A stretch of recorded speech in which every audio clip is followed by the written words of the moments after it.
టాలీవుడ్, బాలీవుడ్, కోలీవుడ్ మొత్తం సినిమా ఇండస్ట్రీలో ఇప్పుడు హాట్ టాపిక్ ఏదంటే అది నయనతార రీసెంట్గా చేసిన బిహైండ్ ద ఫెయిరీ టేల్ అనే డాక్యుమెంటరీ.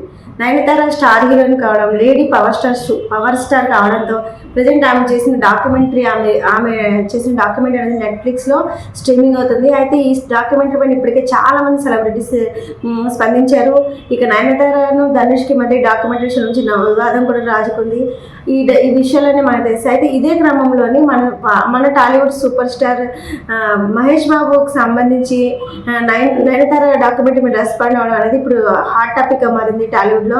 నయనతార డాక్యుమెంటరీపై మహేష్ చేసిన పోస్ట్ అనేది ఆసక్తికరంగా మారింది. ఇంకా దీని మీద రకరకాల నెటిజన్స్ చాలామంది కామెంట్స్ కూడా చేస్తున్నారు. మహేష్ బాబు ఒక టైంలో ట్రోలింగ్కి గురయ్యారు. చాలామంది మహేష్ చేసిన పోస్ట్ పైన ట్రోలింగ్ కూడా చేశారు. అయితే అసలు మహేష్ ఏం పోస్ట్ చేశాడు, ఎందుకు ఫ్యాన్స్ అతన్ని ట్రోల్ చేస్తున్నారు అనే విషయానికి వస్తే, నయనతార డాక్యుమెంటరీని చూసిన మహేష్ బాబు ఆయన నయనతార ఫ్యామిలీకి సంబంధించిన ఫోటో మీద 3 లవ్ ఎమోజీలు పెట్టి ఆయన ఇన్స్టాలో పోస్ట్ చేశారు.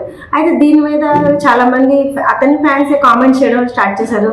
కొందరు నయనతార ఆఖరికి మహేష్ బాబు డాక్యుమెంటరీలు కూడా చూస్తున్నాడు, ఆ సినిమాలే కాకుండా కొందరు ఫన్నీగా ట్రోల్స్ చేస్తే, మరికొందరు ప్రస్తుతం మహేష్ బాబు రాజమౌళితో సినిమా తీస్తున్నాడు కాబట్టి రాజమౌళి సార్ మహేష్ బాబుకి ఏదైనా పని ఇవ్వండి, చాలా ఖాళీగా ఉంటున్నాడు అని చెప్పి కూడా కొంతమంది కామెంట్ చేస్తున్నారు.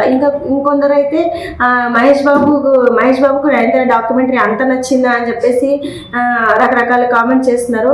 అయితే ఈ కామెంట్స్ అన్నింటినీ కూడా మహేష్ బాబు అయితే పెద్దగా సీరియస్గా తీసుకోలేదని తెలిసింది. ఎందుకంటే ఒకవేళ సీరియస్ ట్రోలింగ్ అయితే దాని మీద స్టార్స్ ఖచ్చితంగా స్పందిస్తారు. స్టార్స్ ఫ్యామిలీ నుంచి ఎవరొకరు స్పందించి దాని మీద కామెంట్స్ చేయడం జరుగుతుంది. అయితే చాలా మంది దీన్ని చాలా ఫన్నీ ట్రోల్స్గా తీసుకుంటున్నారు అనమాట. సో అందుకనే మహేష్ బాబు ఇష్యూ అనేది అంత అంటే ట్రోలింగ్ అయితే జరుగుతుందని తెలుస్తుంది, కానీ దాన్ని పెద్దగా అంటే ఫన్నీ ట్రోల్స్ అని చెప్పేసి కొందరు కామెంట్ చేస్తున్నారు కాబట్టి దాన్ని పెద్దగా సీరియస్గా తీసుకోలేదు. మొత్తం మీద నయనతార డాక్యుమెంటరీ రావడంతో మహేష్ బాబు అయితే బాగా హాట్ టాపిక్గా మారారు. అంటే ఇక్కడ మన టాలీవుడ్లో మహేష్ బాబుకి ఎంత ఫ్యాన్ ఫాలోయింగ్ ఉండదో చాలామంది తెలిసిందే. సో మహేష్ బాబు నయనతార డాక్యుమెంటరీతో స్పందించడం చాలా హాట్ టాపిక్గా మారింది. నెక్స్ట్ అయితే ఇంకొక విషయం ఏంటంటే, ఇక్కడ మహేష్ బాబు నయనతార కలిసి ఇప్పటివరకు ఒక సినిమా కూడా తీయలేదన్నమాట. సో సినిమా తీయకపోయినా కూడా నయనతార డాక్యుమెంటరీ మహేష్ చూడడం అనేది కూడా చాలామంది అసలు ఇంట్రెస్టింగ్గా అనిపిస్తుంది. అందుకనే ఈ మహేష్ బాబు పర్టికులర్గా కామెంట్ చేయడం అని చూసి చాలామంది నయనతార డాక్యుమెంటరీని చూడడానికి కూడా ఇంట్రెస్ట్ చూపిస్తున్నారు. అసలు డాక్యుమెంటరీలో నయనతార ఏ విషయాలు చెప్పారు, ఎవరి గురించి ప్రస్తావించారని కూడా ఇంట్రెస్టింగ్గా మారింది. అయితే వీటితో పాటు నయనతార తన డాక్యుమెంటరీకి సంబంధించి స్పెషల్గా టాలీవుడ్ స్టార్ హీరోస్ అయిన చిరంజీవి, రామ్ చరణ్కి, అటు బాలీవుడ్ స్టార్ హీరో అయిన షారుఖ్ ఖాన్కి నయనతార స్పెషల్గా థ్యాంక్స్ చెప్పడం జరిగింది. ఇటు షారుఖ్ ఖాన్తో రీసెంట్గా నయనతార జవాన్ మూవీ తీశారు. జవాన్ మూవీ విషయంలో వాళ్ళిద్దరి మధ్య మంచి దోస్తీ ఏర్పడింది. మరోవైపు ఈ మూవీనే నయనతారకి ఫస్ట్ బాలీవుడ్ మూవీ అనమాట.